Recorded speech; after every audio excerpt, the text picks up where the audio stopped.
Viral ভিয়েতনামি ডিজাইনের gate, Vietnam ডিজাইনের একটা পাল্লা স্লাইডিং হয় এবং একটা পাল্লা কিন্তু ফোল্ডিং হয়। সাইজ আছে হচ্ছে পাশে আছে হচ্ছে 12 ফিট আর হাইটে আছে হচ্ছে আপনার 8 ফিট। পাল্লাগুলো একটু বড় বড় হয়, সচরাচর সবসময় চলাচল করার জন্য বেস্ট।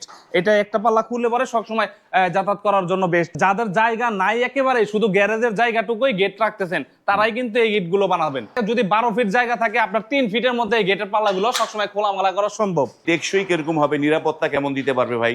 নিরাপত্তার দিক দিয়ে যদি চিন্তা করি, আজ থেকে আমরা 1.5 বছর যাবতে এই ভিয়েতনামি গেটগুলো তৈরি করতেছি।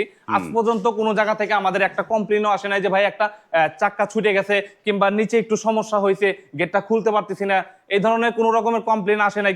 আমরা আশা করি যে এই গেটগুলো যুগের পর যুগ ব্যবহার করতে পারবেন। এই গেটের কিন্তু আউটফ্রেমের মধ্যে আমরা ব্যবহার করেছি 2 ইঞ্চি বাই 2 ইঞ্চি গ্যালভানিশ করা বক্স পাইপ, যেটা কিন্তু পাকা 12 গেজ মোটা। এই যে পাল্লার স্ট্রাকচারের মধ্যে কিন্তু আমরা ব্যবহার করেছি 1.5 ইঞ্চি বাই 3 ইঞ্চি গ্যালভানিশ করা বক্স পাইপ। এটা তো এখন গ্যালভানিশ বোঝা যাচ্ছে না কারণ এখানে পুডিং মেরে রাখা হয়েছে। এই ডিজাইন প্লেটটা কিন্তু আছে, কিন্তু আমরা কিন্তু 6 মিলি প্লেট কিন্তু ব্যবহার করেছি। কোনো ভাই যদি ভিয়েতনামি গেট যদি আমাদের কাছ থেকে নিতে চায় তাহলে প্রতি স্কয়ার ফিট খরচ পড়বে মাত্র 1500 টাকা স্কয়ার ফিট।